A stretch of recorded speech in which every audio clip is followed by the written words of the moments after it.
ಎಲ್ರಿಗೂ ನಮಸ್ಕಾರ. ಇವತ್ತು ನೋಡುವಂಥ video bathroom full renovation work. ನೀವು ಏನಾನೋ ಬಾತ್ರೂಮ್ ರಿನೋವೇಷನ್ ಮಾಡೋ ಐಡಿಯಾ ಏನೇನಿದ್ರೆ ಈ ವಿಡಿಯೋ ಫುಲ್ ಕೊನೆ ತನಕ ನೋಡ್ರಿ. ಈ ಕಸ್ಟಮರ್ದು ಬಂದ್ಬಿಟ್ಟು 25 ಇಯರ್ಸ್ ಓಲ್ಡು, ತುಂಬ ಓಲ್ಡ್ ಮನೆ. ಇದು 3 ಫ್ಲೋರ್ ಮನೆ ಇರುತ್ತೆ. ಇದಕ್ಕೆ ಮೇಲೆ ಒಂದು ಫ್ಲೋರ್ ಇದೆ, ಇದಕ್ಕೆ ಕೆಳಗಡೆನೂ ಒಂದು ಫ್ಲೋರ್ ಇದೆ. ನೋಡ್ಬೋದು ನೀವು, ಸೀಲಿಂಗ್ ಎಲ್ಲ ತುಂಬ ಡ್ಯಾಮೇಜ್ ಆಗಿರೋದು, ನೀರು ಸೋರಿ ತೋರಿಸ್ತೀನಿ ನೋಡಿ. ಈ ಥರ ಲೀಕೇಜ್ ಪ್ರಾಬ್ಲಮ್ ಕಸ್ಟಮರ್ಗೆ ತುಂಬ ಇದು ಹಳೆಯದಾಗಿರೋದ್ರಿಂದ ಆವಾಗ ಅವ್ರಿಗೆ ಬಂದ್ಬಿಟ್ಟು ನೀರು ಫ್ಲೋ ತುಂಬ ಕಮ್ಮಿ ಇದೆ. ಯಾಕಂದರೆ ಅಲ್ಲ ಜಿ ಎ ಪೈಪ್ ಹಾಕಿರ್ತಾರೆ, ಅದು ಜಿ ಎ ಪೈಪೆಲ್ಲ ರಸ್ಟ್ ಆಗಿ ತುಂಬ ಅವ್ರಿಗೆ ನೀರು ಫ್ಲೋ ತುಂಬ ಕಮ್ಮಿ ಇದೆ. ಆಮೇಲೆ ಇದು ಪಾರ್ಟೇಷನೆಲ್ಲ ಮಾಡಿದ್ದಾರೆ, ನೋಡ್ಬೋದು. ಹಾರ್ಡ್ ವಾಟ್ರದ ಎಲ್ಲ ಫುಲ್ಲು ಇದಾಗೋಟಿದೆ, ಟೈಲಿಸು ಡಲ್ ಮಾಡಿಬಿಟ್ಟಿದೆ. ಅದರಿಂದ ಈ ಪಾರ್ಟೇಷನ್ ತೆಗೆದು ಫುಲ್ ಇವಾಗ ಲೇಟೆಸ್ಟ್ ಸ್ಟೈಲ್ಗೆ ಮಾಡಿಕೊಡ್ತೀವಿ. ನೋಡ್ಬೋದು ಅಲ್ಲೇ ಪಾರ್ಟೇಷನ್ ಬಂತು, ಅದೆಲ್ಲ ತೆಗೆದು ಒಂದೇ ಫ್ಲೈನಾಗಿ ಮಾಡ್ಕೊತಾ ಇದ್ದೀವಿ. ಫುಲ್ ಹಳೆ ಟೈಲು ಫುಲ್ಲು ಇದು ಪಾರ್ಟೇಷನ್ ಎಲ್ಲ ತೆಗೆದು ಒಳಗಡೆ ಇರೋ ಪೈಪ್ ಲೈನೆಲ್ಲ ಹಳೇದು ತೆಗೆದು ಹೊಸ CPVC ಪೈಪ್ ಲೈನ್ ಹಾಕ್ಕೊತಾ ಇದ್ದೀವಿ. ಆಮೇಲೆ ಲೇಟೆಸ್ಟ್ ವಾಲ್ ಮೌಂಟ್ ಕಮೋಡು ಮತ್ತು wall mount wash basin single piece ಎಲ್ಲ. ಲಾಸ್ಟ್ ಫೈನಲ್ ಲುಕ್ ನೋಡಿ ಯಾವ ಥರ ಬರುತ್ತೆ ಅಂದ್ಬಿಟ್ಟು. ಇವಾಗ ಕಮೋಡ್ ಪೈಪ್ ಲೈನ್ ಹತ್ರ ಹೊಡೆದು ನೋಡೋ ಗೊತ್ತಾಯಿತು ಫ್ಲೋರಿಂಗ್ನಲ್ಲಿ ಎಷ್ಟು ನೀರು ಸ್ಟೋರ್ ಆಗಿದೆ, ಹಳೆಯದು ಲೀಕೇಜ್ ನೋಡ್ರಿ, ನೀವೇ ತೋರಿಸ್ತಾ ಇದ್ದೀನಿ. ಇದೇ ಥರ ಮೇಲೆ ಫ್ಲೋರು ಈ ಥರ ಪ್ರಾಬ್ಲಮ್ ಇದೆ, ಅದು ಮಾಡಬೇಕಾಗತ್ತೆ. ನೋಡ್ರಿ ಗೊತ್ತಾಗ್ಬೋದು ನಿಮಗೆ ಎಷ್ಟು ತುಂಬ ದಿನ ಅಂದರೆ ಅದು ಸ್ಟಾಕ್ ಆಗಿ ನೀರು ನಿಂತಿರೋದು. ಕೆಳಗಡೆ ಫ್ಲೋರಿಂಗ್ದು ಸೀಲಿಂಗ್ ಎಲ್ಲ ತುಂಬ ಡ್ಯಾಮೇಜ್ ಆಗಿದೆ. ಇವಾಗ ಪೈಪ್ಲೈನ್ ಆಲ್ಟ್ರ್ ಮಾಡಿ ವಾಲ್ ಮೌಂಟು ಕಮೋಡಿಗೆ ಕನ್ಸಿಲ್ಡ್ ಪ್ಲಸ್ ಟ್ಯಾಂಕ್ ಫಿಟ್ ಮಾಡ್ಕೊತಾ ಇದ್ದೀವಿ. ನಿಮ್ಗೆ ಯಾರಿಗಾದ್ರೂ ರಿಕ್ವೈರ್ಮೆಂಟ್ ಇದ್ದರೆ ಕಾಲ್ ಮಾಡ್ಬೋದು. ನಾವಿರೋ area CV Ramanagar near old airport HL. ನಾವು ಇಲ್ಲಿಂದ 10 to 15 ಕಿಲೋಮೀಟರ್ ಸರ್ವಿಸ್ ಕೊಡ್ತಾ ಇದ್ದೀವಿ. ನಾವು ಬಂದ್ಬಿಟ್ಟು ಇಂಡಿಯನ್ನಿಂದ ವೆಸ್ಟರ್ನ್ ಮಾಡ್ಕೊಡೋದು, ವೆಸ್ಟರ್ನಿಂದ ಇಂಡಿಯನ್ ಮಾಡ್ಕೊಡೋದು, ಫುಲ್ಲು ಬಾತ್ರೂಮ್ ರಿನೋವೇಷನ್, ಆಮೇಲೆ ಬಾತ್ರೂಮ್ ಫ್ಲೋರಿಂಗ್ದು ಎಪಾಕ್ಸಿ ಲೀಕೇಜ್ ಇದ್ದರೆ ಎಪಾಕ್ಸಿ ವರ್ಕ್ ಮಾಡಿಕೊಡ್ತಾ ಇದ್ದೀವಿ. ನಮ್ಮ ನಿಯರ್ ಬೈ ಏರಿಯಾ ಇದ್ದರೆ ಫುಲ್ಲು ಮನೇನೇ ರಿನೋವೇಷನ್ ಮಾಡಿಕೊಡ್ತೀವಿ. ನಮ್ಮ ಚಾನಲ್ನಲ್ಲಿ ಪ್ರತಿಯೊಂದು ವೀಡಿಯೋನ ಅಪ್ಲೋಡ್ ಮಾಡಿದ್ದೀವಿ. ನಿಮ್ಗೆ ಏನು ರಿಕ್ವೈರ್ಮೆಂಟ್ ಇದೆಯೋ ಅದ್ರ ಪ್ರಕಾರ ವೀಡಿಯೋ ನೋಡಿದ್ರೆ ನಿಮ್ಗೆ ಒಂದು ಐಡಿಯಾ ಸಿಗುತ್ತೆ ಯಾವ ಥರ ಇರೋದು, ಯಾವ ಥರ ಮಾಡಿಕೊಟ್ಟಿದ್ದಾರೆ ಅಂದ್ಬಿಟ್ಟು. ನಾವು plumbing work, electric work, tile work ಎಲ್ಲ ನಾವೇ ಮಾಡೋದು. ಅದರಿಂದ ಫುಲ್ಲು ಬಾತ್ರೂಮ್ ರಿನೋವೇಷನ್ ಅಂದರೆ 4 to 5 ಡೇಸ್ನಲ್ಲಿ ಮಾಡಿಕೊಡ್ತೀವಿ. ಇಂಡಿಯನ್ನಿಂದ ವೆಸ್ಟರ್ನ್ ಮಾಡೋದು 1 day ಟೈಮ್ ತೊಗೊತೀವಿ. ಅದೇ ವೆಸ್ಟರ್ನಿಂದ ಇಂಡಿಯನ್ ಮಾಡಬೇಕಂದ್ರೆ 1 day ಟೈಮ್ನಲ್ಲಿ ಫಿನಿಷ್ ಮಾಡಿಕೊಡ್ತೀವಿ.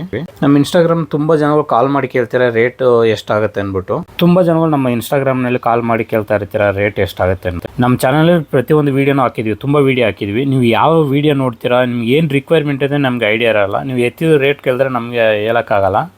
ಅದರಿಂದ ನಿಮ್ಗೆ ಏನು ರಿಕ್ವೈರ್ಮೆಂಟ್ ಇದೆಯೋ, ನಿಮ್ಮ ಬಾತ್ರೂಮ್ ರಿನೋವೇಷನ್ ಇದ್ದರೆ ಬಾತ್ರೂಮ್ ಫ್ಲೋರಿಂಗ್ ಫುಲ್ ಕವರ್ ಆಗೋ ಥರ ಫೋಟೋ ವಾಲ್ದು ಫೋಟೋ ಕಳಿಸ್ಬಿಟ್ಟು ನಿಮ್ಗೆ ಏನು ರಿಕ್ವೈರ್ಮೆಂಟ್ ಇದೆ ಅದ್ರ ಪ್ರಕಾರ ನೀವು ಎಕ್ಸ್ಪ್ಲೇನ್ ಮಾಡಿದ್ರೆ ನಾವು ಎಷ್ಟು ಅಮೌಂಟ್ ಆಗುತ್ತೆ ಲೇಬರ್ ಚಾರ್ಜು ನಾವು ತಿಳಿಸ್ಕೊಡ್ಬೋದು. ಅಥವಾ ನಿಮಗೆ ಎಲ್ಲಾಂದ್ರೆ ಫ್ಲೋರಿಂಗ್ ಲೀಕೇಜ್ ಇದೆ, ಎಪಾಕ್ಸಿ ಮಾಡಬೇಕಂದ್ರೆ ಫ್ಲೋರಿಂಗ್ ಫುಲ್ ಒಂದು ಫೋಟೋ ಹಿಡಿದು ವಾಟ್ಸಪ್ ಮಾಡಿದ್ರೆ ಇದಕ್ಕೆ ಇಷ್ಟು ಅಮೌಂಟ್ ಆಗುತ್ತೆ ತಿಳಿಸ್ಕೊಡ್ತೀವಿ. ಇಲ್ಲ ನೀವು ಇಂಡಿಯನ್ದ ವೆಸ್ಟರ್ನ್ ಮಾಡಬೇಕಂದ್ರೆ ಅದು ಒಂದು ಫೋಟೋ ಹಿಡಿದು ವಾಟ್ಸಪ್ ಮಾಡಿದ್ರೆ ಸಾಕಾಗುತ್ತೆ. ಅದಕ್ಕೆ ಎಷ್ಟು ಅಮೌಂಟ್ ಲೇಬರ್ ಚಾರ್ಜ್ ಎಷ್ಟಾಗುತ್ತೆ ಅದನ್ನು ತಿಳಿಸ್ಕೊಡ್ತೀವಿ. ವಿತ್ ಮೆಟೀರಿಯಲ್ ಅಂದರೆ ನಮ್ಮ ಏರಿಯಾ ಸರೌಂಡಿಂಗ್ನಲ್ಲಿದ್ದರೆ ವಿತ್ ಮೆಟೀರಿಯಲ್ ಮಾಡಿಕೊಡ್ತೀವಿ. ಬೇರೆ ಕಡೆ ಇದ್ದರೆ ಬರೀ ಲೇಬರ್ ಚಾರ್ಜ್ ಮಾತ್ರ ನಾವು ಮಾಡಿಕೊಡ್ತೀವಿ. ಮೆಟೀರಿಯಲ್ ಏನಿದೆ ನೀವು ಅರೇಂಜ್ ಮಾಡಿ ಕೊಡಬೇಕಾಗುತ್ತೆ. ನೆಕ್ಸ್ಟ್ ಏನಂದರೆ ನಾವು ಮಾಡೋ ಕೆಲಸಕ್ಕೆ ಏನೇ ಇದ್ರೂ 100% ನಾವು ಗ್ಯಾರಂಟಿ ಕೊಡ್ತೀವಿ. ಏನೇ ಕೆಲಸ ಮಾಡಿದ್ರೂ ನಾವು ಮಾಡೋ ಕೆಲಸಕ್ಕೆ ಮಾತ್ರ ನಾವು ಗ್ಯಾರಂಟಿ ಕೊಡ್ತೀವಿ. ಫಸ್ಟ್ ಟೈಮ್ ನಮ್ಮ ಚಾನಲ್ಗೆ ಬಂದಿರೋ ಸಬ್ಸ್ಕ್ರೈಬ್ ಮಾಡ್ಕೊಳ್ಳಿ. ಹಾಗೆ ಇನ್ಸ್ಟಾಗ್ರಾಮ್, ಫೇಸ್ಬುಕ್ ಫಾಲೋ ಮಾಡ್ಕೊಳ್ರಿ. ನಿಮ್ಗೆ ಏನಾರ ಯಾವಾಗ ರಿಕ್ವೈರ್ಮೆಂಟ್ ಇರುವಾಗ ನೀವು ಕಾಲ್ ಮಾಡ್ಬೋದು. ನಿಮ್ಗೆ ಏನಾರ ಡೌಟ್ ಇದ್ರೂ ಕಮೆಂಟ್ ಮಾಡ್ಬೋದು, ಇಲ್ಲಾಂದರೆ ಕಾಲ್ ಮಾಡ್ಬೋದು. ನಿಮ್ಮ ಫ್ರೆಂಡ್ಸ್ ಸರ್ಕಲ್ನ ಯಾರಿಗಾರ ರಿಕ್ವೈರ್ಮೆಂಟ್ ಇದ್ದರೆ ಆ ವಿಡಿಯೋ ಅವ್ರಿಗೆ ಶೇರ್ ಮಾಡಿರಿ. ನೋಡಿರಿ ಎಲ್ಲ ವಾಲ್ ಫ್ಲೋರಿಂಗ್ ಎಲ್ಲ ಆಗಿದೆ. ಇವಾಗ ಪಾರ್ಟೇಷನ್ ವಾಲ್ನಲ್ಲಿ ಒಂದು ಆರ್ಚ್ ಥರ ಮಾಡಿದರು, ಅದೆಲ್ಲ ತೆಗೆದ್ಬಿಟ್ಟು ಫುಲ್ ಫ್ಲೈನಾಗಿ ಮಾಡಿದ್ವಿ. ಫ್ಲೋರಿಂಗ್ನಲ್ಲಿ ಮಾತ್ರ ಒಂದು ಚಿಕ್ಕದಾಗಿ ಒಂದು ಕೆಳಗಡೆ wet area, dry area separate ಮಾಡಿದ್ದೀವಿ. 1 ಇಂಚು ಸ್ಟೆಪ್ ಥರ ಮಾಡಿ ಕೇಳಿದ್ರು ಕಸ್ಟಮರ್, ಮಾಡಿ ಕೊಟ್ಟಿದ್ದೀವಿ. ಇದು ಕಸ್ಟಮರಿಗೆ ಫುಲ್ ಸೀಲಿಂಗ್ ತನಕ ಹಾಕಿದ್ದೀವಿ ಹೈಟು ವಾಲ್ ಟೈಲ್ಸು. ಕಸ್ಟಮರ್ಗೆ ಯಾವ ಥರ ಬೇಕೋ ಆ ಥರ ಮಾಡಿಕೊಡ್ತೀವಿ. ಕೆಲವೊಬ್ರಿಗೆ ಬೇಕಾದ್ರೆ 7 feet ಬೇಕಂತಾರೆ, ಅವ್ರಿಗೆ 7 feet ಹಾಕ್ಕೊಡ್ತೀವಿ. ಇಲ್ಲ ಸೀಲಿಂಗ್ ತನಕ ಹಾಕ್ಬೇಕಾದ್ರೆ ಸೀಲಿಂಗ್ ತನಕ ಹಾಕ್ಕೊಡ್ಬೋದು. ನಾವು ಯಾಕೆ ರೇಟ್ ಮೆನ್ಷನ್ ಮಾಡೋಕ್ಕಾಗಲ್ಲ ಅಂದರೆ ಒಬ್ಬೊಬ್ರಿಗೆ ಒಂದೊಂದು ರಿಕ್ವೈರ್ಮೆಂಟ್ ಇದೆ. ಒಬ್ರಿಗೆ ವಾಲ್ ಮೌಂಟ್ ಬೇಕಾಗುತ್ತೆ, ಒಬ್ಬರಿಗೆ ಫ್ಲೋರ್ ಮೌಂಟ್ ಬೇಕು. ಆಮೇಲೆ ನೋಡಿದ್ರೆ ಒಬ್ಬೊಬ್ರದ್ದು ಒಂದೊಂದು ಸೈಜ್ ಇರುತ್ತೆ ಬಾತ್ರೂಮ್, ಅದ ಮೇಲೆ ಡಿಪೆಂಡ್ ಆಗುತ್ತೆ ನಿಮಗೆ. ಅದರಿಂದ ನೋಡಿದ್ರೆ ಹೇಳೋಕ್ಕಾಗಲ್ಲ. ಅದಕ್ಕೆ ಫುಲ್ ಬಾತ್ರೂಮ್ ಫ್ಲೋರಿಂಗ್ ಕವರ್ ಆಗೋ ಥರ ಒಂದು ಫೋಟೋ ಹಿಡಿದು ವಾಟ್ಸಪ್ ಮಾಡಿದ್ರೆ ನಮ್ಗೆ ಸೈಜ್ ಗೊತ್ತಾಗುತ್ತೆ. ಅದ್ಮೇಲೆ ನಾವು ಎಷ್ಟು ಲೇಬರ್ ಚಾರ್ಜ್ ತೇರಿಸ್ಕೊಡ್ತೀವಿ. ನೀವು ಓಕೆ ಕನ್ಫರ್ಮ್ ಮಾಡಿದ್ಮೇಲೆ ನಿಮ್ಗೆ ಒಂದು ಡೇಟ್ ಕೊಡ್ತೀವಿ, ಆ ಡೇಟ್ ಪ್ರಕಾರ ಮಾಡಿಕೊಡ್ತೀವಿ. ಯಾಕಂದರೆ ಇಮಿಡಿಯೇಟು ನಮಗೆ ಮಾಡೋಕ್ಕೆ ಕಷ್ಟ ಆಗುತ್ತೆ, ಆಲ್ರೆಡಿ ಎಲ್ಲ ಬುಕ್ ಆಗಿರುತ್ತೆ. ಈ ಕಮೋಡ್ ಜಾಗೋರ್ ಕಮೋಡ್ನಲ್ಲಿ ತುಂಬ ವೆರೈಟಿ ಬರುತ್ತೆ, 3-4 ಟೈಪ್ ಬರುತ್ತೆ. ಇದನ್ನೆಲ್ಲ ಆಲ್ ಆ್ಯಂಡ್ ಕೀಡ್ ಟೈಪ್ ಬರುತ್ತೆ, ಒಂದು ಸೈಡು ಬೋಲ್ಟ್ ನೆಟ್ ಟೈಟ್ ಮಾಡೋ ಟೈಪ್ ಬರುತ್ತೆ. ಆಲ್ ಆ್ಯಂಡ್ ಕೀನಲ್ಲಿ 3 ಟೈಪ್ ಬರುತ್ತೆ, ಬೋಲ್ಟ್ ನೆಟ್ನಲ್ಲಿ 2 ಟೈಪ್ ಬರುತ್ತೆ. ಇದು ಸೈಡ್ನಲ್ಲಿ ಬೋಲ್ಟ್ ನೆಟ್ ಟೈಟ್ ಮಾಡೋ ಥರ ಆಪ್ಷನ್ ಕೊಟ್ಟಿದ್ದಾರೆ. ಇದು ತುಂಬ ರಿಸ್ಕೆ ಸ್ವಲ್ಪ. ಏನು ರಿಸ್ಕ್ ಅಂದರೆ ಇದು ಟೈಟ್ ಮಾಡೋದು ತುಂಬ ಕಷ್ಟ. ಯಾಕಂದರೆ ಬೋಲ್ಟು ಅದು ಚಿಕ್ಕದ ಒಂದು ಗ್ಯಾಪ್ ಕೊಟ್ಟಿರ್ತಾರೆ, ಅದು ಒಳಗಡೆ ಕೈ ಹೋಗಲ್ಲ. ಹಾಕಿ ಟೈಟ್ ಮಾಡೋವಾಗ ಅದು ಬೋಲ್ಟ್ ಏನೋ ಮಿಸ್ ಆಗಿ ಒಳಗಡೆ ಬಿದ್ದೋದ್ರೆ ತಿರ್ಗಿ ಬಿಚ್ಚಿ ಮಾಡಬೇಕಾಗತ್ತೆ. ಇದು ಬಾತ್ರೂಮ್ ಫ್ಲೋರಿಂಗ್ ಬಂದ್ಬಿಟ್ಟು 2x2 ಹಾಕಿದ್ವಿ. ಫೇಸರ್ ಇಟ್ಟು ಹಾಕಿದ್ವಿ, 3 mm ಫೇಸರ್ ಬಿಟ್ಟು ಅದಕ್ಕೆ ಎಪಾಕ್ಸಿ ಫಿಲ್ ಮಾಡಿದ್ದೀವಿ. ಯಾಕಂದರೆ ಕಂಪಲ್ಸರಿ ಫ್ಲೋರಿಂಗ್ ಬಂದ್ಬಿಟ್ಟು ಫೇಸರ್ ಇಟ್ಟು ಹಾಕಬೇಕಾಗತ್ತೆ. ಫೇಸರ್ ಇಟ್ಟು ಎಪಾಕ್ಸಿ ಮಾಡಿಬಿಟ್ರೆ ನಿಮ್ಗೆ ಲೈಫ್ ಟೈಮ್ ಏನು ಪ್ರಾಬ್ಲಮ್ ಇರೋಲ್ಲ. ಏನೇ ನೀವು ಡೀಪ್ ಕ್ಲೀನಿಂಗ್ ಮಾಡಿದ್ರು ಅಥವಾ ಆಸಿಡ್ ವಾಶ್ ಮಾಡಿದ್ರೂ ಯಾವಾಗೂ ನಿಮಗೆ ಲೀಕೇಜ್ ಪ್ರಾಬ್ಲಮ್ ಬರೋದೇ ಇಲ್ಲ. ಇವಾಗ ನಾವು ಮಾಡೋ bathroom flooring full compulsory epoxy ಹಾಕ್ತೀವಿ. ವಾಲ್ ಟೈಲ್ಗೆ ಬಂದ್ಬಿಟ್ಟು ಕಸ್ಟಮರ್ ಯಾವ ಥರ ಕೇಳ್ತಾರೆ. ಕೆಲವೊಬ್ಬರಿಗೆ ಪೇಸರ್ ಇಟ್ಟು ಹಾಕೋದು ಇಷ್ಟ ಆಗುತ್ತೆ, ಕೆಲವೊಬ್ಬರಿಗೆ ಪೇಪರ್ ಜೈಂಟ್ ಹಾಕೋದು ಇಷ್ಟ ಆಗುತ್ತೆ. ಪೇಪರ್ ಜೈಂಟ್ ಹಾಕಿದ್ರೆ ನಿಮಗೆ ಜೈಂಟ್ ಅಷ್ಟೊಂದು ಏನು ಕಾಣಿಸಲ್ಲ, ಅದೇ ಪೇಸರ್ ಬಿಟ್ಟು ಹಾಕಿದ್ರೆ ಜೈಂಟ್ ಕಾಣಿಸ್ತದೆ. ಕೆಲವೊಬ್ಬರು ಹೈಲೈಟ್ ಟೈಪು ಎಪಾಕ್ಸಿ ಮಾಡ್ಕೊಳ್ಳೋದು ಇಲ್ಲ ಗ್ರೌಟಿಂಗ್ ಮಾಡ್ಕೊಳ್ಳೋದು ಈ ಥರ ಮಾಡ್ಕೊತಿದ್ರೆ. ಆಮೇಲೆ ನೆಕ್ಸ್ಟ್ ಏನಂದರೆ ಇವಾಗ 4x2 ಟೈಲ್ ಹಾಕೋವಾಗ ಏನಾಗುತ್ತೆ, ಲೈಟಾಗಿ ಚಿಕ್ಕ ಬೆಂಡು ಬರುತ್ತೆ. ಪೇಪರ್ ಜೈಂಟ್ ಹಾಕೋವಾಗ ಅಲ್ಲಿ ಸ್ವಲ್ಪ ಹೆಚ್ಚು ಕಮ್ಮಿ ಸ್ವಲ್ಪ ಬೆಂಡು ಕಾಣಿಸ್ಬೋದು. ಅದೇ ನೀವು ಪೇಸರ್ ಇಟ್ಟು ಹಾಕಿದ್ರೆ ಅದು ಜೈಂಟ್ ಕಾಣಿಸಲ್ಲ ನಿಮಗೆ, ಅದು ಬೆಂಡ್ ಆಗಿರೋದಲ್ಲ ನಿಮಗೆ.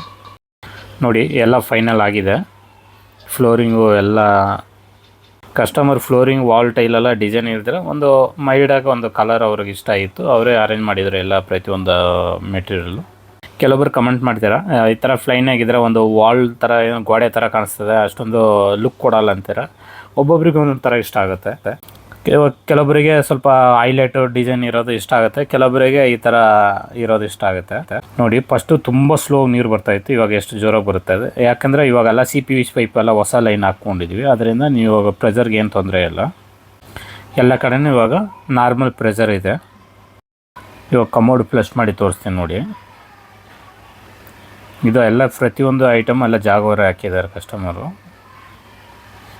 ಆಮೇಲೆ ತುಂಬ ಕಸ್ಟಮರಿಗೆ ಏನು ಅನುಮಾನ ಇರುತ್ತೆ, ಈ ಥರ ಪ್ಲಸ್ ಟ್ಯಾಂಕು ಇದು ಕನ್ಸಿಡರ್ ಮಾಡಿರ್ತಾರೆ, ಏನೇನು ಪ್ರಾಬ್ಲಮ್ ಆದರೆ ಹೆಂಗೆ ರೆಡಿ ಮಾಡ್ತೀರ ಅಂದ್ಬಿಟ್ಟು. ಈಜಿಯಾಗಿ ರೆಡಿ ಮಾಡ್ಬೋದು, ಏನಿಲ್ಲ ಪ್ಲೇಟ್ ಮಾತ್ರ ತೆಗೆದ್ರೆ ಒಳಗಡೆ ಏನು ಪ್ರಾಬ್ಲಮ್ ಇದ್ದರೆ ರೆಡಿ ಮಾಡ್ಕೊಳ್ಬೋದು ನೀವು. ಅಥವಾ ಫುಲ್ಲು ಬೋರ್ ವಾಟ್ರು ಈ ಥರ ಹಾರ್ಡ್ ವಾಟ್ರ್ ಇರೋ ಜಾಗದಲ್ಲಿ ಸ್ವಲ್ಪ ಮೇಂಟೈನ್ ಮಾಡ್ಕೊಳ್ಬೇಕಾಗತ್ತೆ. 1 year 2 yearನಲ್ಲಿ ಯಾವಾಗನ ಅದು ವಾಷರ್ನಲ್ಲಿ ಸಾಲ್ಟ್ ಫಾರ್ಮ್ ಆಗುತ್ತೆ, ಅವಾಗ ಏನೋ ಲೀಕೇಜ್ ಬಂದರೆ ಅದು ಮಾಡ್ಕೊಳ್ಬೋದು. ಇಲ್ಲಿ ವಾಸ್ಕಲ್ ಹತ್ರ ಒಂದು ಗ್ರೆನೇಟ್ ಬೀಡಿಂಗ್ ಹಾಕಬೇಕಾಗತ್ತೆ. ಆಮೇಲೆ ನಾವು ಯೂಸ್ ಮಾಡೋದು ಎಪಾಕ್ಸಿ ಬಂದ್ಬಿಟ್ಟು ರಾಕ್ ಬ್ರ್ಯಾಂಡೇ ಯೂಸ್ ಮಾಡ್ತೀವಿ.